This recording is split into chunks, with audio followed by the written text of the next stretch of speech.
Так, у щенков конокорса идет борьба за выживание.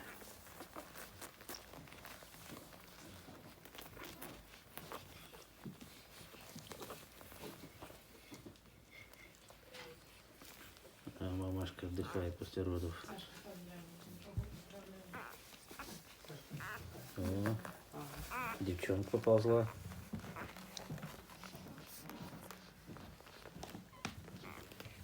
Только-только родились.